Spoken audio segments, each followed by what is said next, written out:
Kita awali dengan informasi pertama pemirsa, kebakaran yang terjadi di Desa Seribunga, Kecamatan Buaya, Pemuka Bangsa Raja Oku Timur menghanguskan satu unit rumah dan sepeda motor. Diduga kebakaran terjadi akibat korsleting listrik.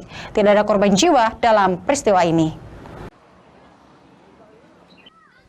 Diduga karena hubungan arus pendek listrik, satu rumah di Desa Seribunga, Kecamatan Buaya, Pemuka Bangsa Raja, Kabupaten Ogan Komering Ulu, Jumat lalu terbakar. Kebakaran terjadi saat warga usai menunaikan sholat Jumat yang menghabiskan satu bangunan rumah dan satu unit sepeda motor.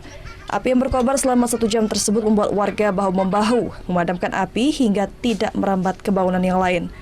Setelah 1 jam api berkobar, bersama Dinas Pemadam Kebakaran, api berhasil dikuasai. Kepala dusun setempat menyebutkan sudah berupaya membantu korban berupa sembako. Berikutnya pemerintah desa Seribunga akan bermusyawarah dalam mengatasi masalah kebakaran ini. Mungkin tinggal di tempat anak, numpang-numpang. Ya kalau bisa bapak minta bantulah aku menganukan rumah ini. Ini pemerintah soalnya nggak ada lagi tempat aku ini mau tidur.